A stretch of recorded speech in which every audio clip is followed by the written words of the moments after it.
नमस्कार. आजच्या गोष्टीचे नाव आहे अक्कलकोटचे श्री स्वामी समर्थ. प्रकट काळ 1856 ते 1878.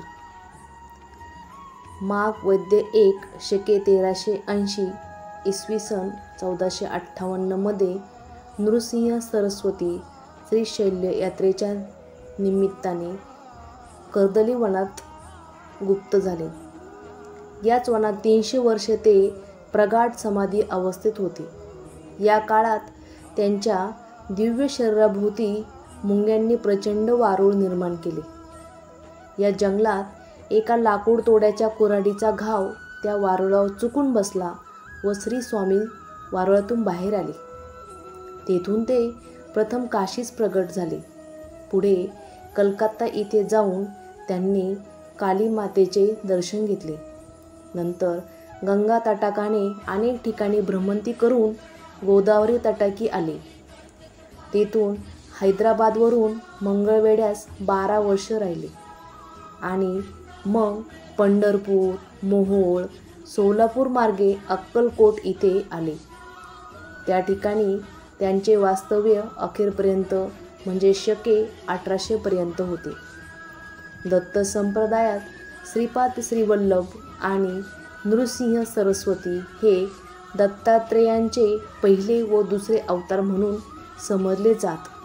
श्री स्वामी समर्थ हे नृसिंह सरस्वतीच होत, म्हणजे दत्तावतार होय.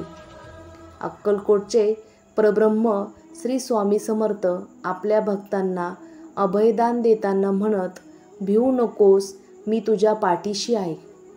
आजही त्यांची प्रचिती भक्तांना येत असते. श्री स्वामी समर्थ अक्कलकोटला प्रथम खंडोबाच्या मंदिरात इसवी सन 1856 मध्ये प्रकट झाले. त्यांनी अनेक चमत्कार केले, जनजागृतीचे कार्य केले. जे माझे अनन्य भावाने असे चिंतन मनन करतील, त्या अनन्य भावांच्या चिंतनाची उपासना सेवा मला सर्वस्व समजून अर्पण करतील, त्या नित्य उपासना करणाऱ्या माझ्या प्रिय भक्तांचा मी सर्व प्रकारचा योगक्षेम चालवीन, असे त्यांनी आश्वासन भक्तांना दिले. स्वामी समर्थ क्षणात अंतर्धान पावत व अचानक प्रकट होत. स्वामी गिरनार पर्वतावर गुप्त झाले व क्षणात आंबेजोगाई इथे प्रकट झाले. हरिद्वारहून काठेवाडातील जीविक क्षेत्रातील नारायण सरोवरांच्या मध्यभागी सहजासन घालून बसलेले दिसले. नंतर पंढरपुरातील भीमा नदीच्या भरपुरातून चालत जाताना भक्तांनी पाहिले. अशा प्रकारे स्वामींनी मंगळवेढे येथील बसप्पाचे दारिद्र्य नष्ट केले, त्याला सापाचे सुवर्ण करून दिले. त्या गावातील बाबाजी भट नावाच्या ब्राह्मण गृहस्थांच्या कोरड्या आडात पाणी आणले. पंडित नावांच्या आंधळ्या ब्राह्मणास डोळे दिले. हे सर्व चमत्कार स्वामी समर्थांनी लोकांना भक्ती मार्गाला लावण्यासाठी केले. संत हे लोकांच्या कल्याणासाठी आणि लोकांच्या धारणेसाठी आणि लोकांच्या आत्मिक पारमार्थिक ऐश्वर्यासाठीच असतात, दुसऱ्यांना सुखवणारे असतात. स्वामी समर्थांनी समाजातील दुष्ट प्रवृत्ती नाहीशी करून तिथे सत्विचारांची पुनर्स्थापना केली. दुःखी पीडित लोकांवर कृपेचा वर्षाव केला. इच्छुक भक्तांना स्मरणात राहील असा अनुभव देऊन प्रेमबंधनाने आपलेसे केले. स्वामी समर्थांना श्रीमंत व गरीब सारखेच मानित. त्यांना साधा भोळा भक्तिभाव आवडत असे. त्यांच्या अंतरी जनसामान्याविषयी अपार प्रेम होते. स्वामी समर्थ अतिशय तेजपुंज होते. पुढे कोटी सूर्याचे तेज त्यांच्या मुखावर विलसत असे. डोळ्यात अपरंपार कारुण्य होते. भक्तावर संकट कोसळले तर ते दूर करीत. एकदा स्वामी समर्थांच्या दर्शनासाठी अक्कलकोटचे महाराज मालोजीराजे हत्तीवर बसून आले होते. जेव्हा त्यांनी स्वामी समर्थांच्या चरणावर मस्तक ठेवले तेव्हा त्यांनी मालोजी राजे यांच्या श्रीमुखात दिली व म्हणाले, तुझे मोठेपण तुझ्या घरात, ते येथे कशाला पाहिजे? आम्ही असे राजे पुष्कळ बनवतो. तेव्हापासून मालोजी राजे स्वामी समर्थांच्या दर्शनाला पायीच येत असत. अक्कलकोट संस्थानातील मानकरी सरदार तात्या भोसले यांचे मन संस्थानातून आणि संसारातून विटले. तेव्हा ते स्वामी समर्थांच्या चरणी राहून त्यांची भक्तिभावे सेवा करू लागले.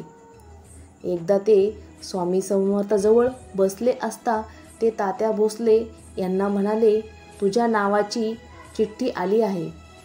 तेव्हा तात्या भोसले यांनी स्वामी समर्थांना प्रार्थना केली की मला अजून आपली सेवा करावयाची आहे. तात्या भोसले यांनी त्या यमदूताला पाहिले. ते घाबरले. आपल्या भक्ताची तळमळ पाहून स्वामी समर्थांनी यमदूताला सांगितले की हा माझा भक्त आहे, याला स्पर्श करू नकोस. त्या पलीकडच्या बैलाला घेऊन जा. त्या बैलाचे प्राण गेले व तो जमिनीवर कोसळला. श्री स्वामी समर्थ हे भक्तकाम कल्पद्रुम आहेत, चिंतामणी आहेत. त्यांच्या हृदयात करुणेचा सागर हेलावतो आहे.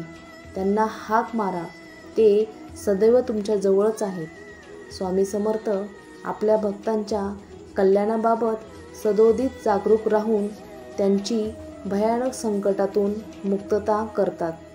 अक्कलकोटला मोरोबा कुलकर्णी नावाचा एक स्वामी भक्त होता. त्याच्या अंगणात श्री स्वामी समर्थ आपल्या सेवेकऱ्यासह झोपले होते. मोरोबाच्या पत्नीस रात्री पोटदुखीचा त्रास होऊ लागला. हा त्रास तिला असह्य झाला. ती तशीच विहिरीत जीव द्यायला निघाली. स्वामी समर्थ एकदम जागे झाले व सेवेकऱ्यास म्हणाले, अरे, विहिरीवर कोण जीव देते पहा बरं, त्या व्यक्तीस माझ्याकडे घेऊन ये. सेवेकरी विहिरीजवळ गेला. तो मोरोबांची पत्नी विहिरीत उडी मारण्याच्या तयारीत दिसली. त्याने तिला स्वामी समर्थांपुढे आणले. त्यांनी तिच्याकडे कृपादृष्टीने पाहिले. तिची पोटदुखी नाहीशी झाली. स्वामी समर्थांनी आपल्या रूपाने आणि मग भक्ताला त्याच्या इच्छित देवतेचे त्याच रूपात दर्शन घडविल्याचे अनेक कथातून आढळते. द्वारकापुरीत त्यावेळी सूरदास नावाचे महान कृष्ण भक्त राहत होते. हे सूरदास जन्मांध होते. आपणास सगुण साकार असे श्रीकृष्ण दर्शन व्हावे अशी त्यांची फार इच्छा होती. स्वामी समर्थ सूरदासांच्या आश्रमात येऊन उभे राहिले. त्यांनी सूरदासाला हाक मारली. म्हणाले, तू ज्याच्या नावाने हाका मारीत आहेस तो मी, बघ इथे तुझ्या दारात येऊन उभा आहे. सूरदास, पहा जरा. इतकं बोलून समर्थांनी त्यांच्या दोन्ही डोळ्यांना हस्तस्पर्श केला. त्याबरोबर सूरदासाला दिव्य दृष्टी प्राप्त झाली आणि त्यांना शंख, चक्र, गदाधारी असे श्रीकृष्णाचे सगुण रूप दिसू लागले. सूरदास सद्दित झाले. थोड्या वेळाने भानावर आल्यावर त्यांना स्वामी समर्थांनी आपले वास्तव रूपांचे दर्शन घडविले. सूरदास भारावून गेले आणि स्वामी समर्थांना म्हणाले, मला दिव्य दृष्टी दिलीत, आता मला जन्ममरणाच्या या तापापासून मुक्त करा. स्वामी समर्थांनी सूरदासाला तू ब्रह्मज्ञानी होशील असा आशीर्वाद दिला. स्वामी समर्थांचे अगणित भक्त जागोजागी आहेत. 1878 साली स्वामी समर्थांनी अक्कलकोट येथे आपल्या पार्थिव देहाचा त्याग केला असला तरी हम गया नहीं, जिंदा है हे त्यांचे वचन भक्तांना आधार आहे. ज्या वेळी त्यांचे स्मरण केले जाते त्या वेळी श्री स्वामी समर्थ आपणापाशीच असतात हे निश्चित. श्री स्वामी समर्थ, भिवू नकोस, मी तुझ्या पाठीशी आहे. तर या गोष्टीमधून आपल्याला स्वामी समर्थ यांच्या विषयी, त्यांच्या जीवनाविषयी, त्यांच्या कार्याविषयी माहिती मिळाली आहे. तर या गोष्टीतून आपण खूप असे शिकायला मिळाले आहे. धन्यवाद.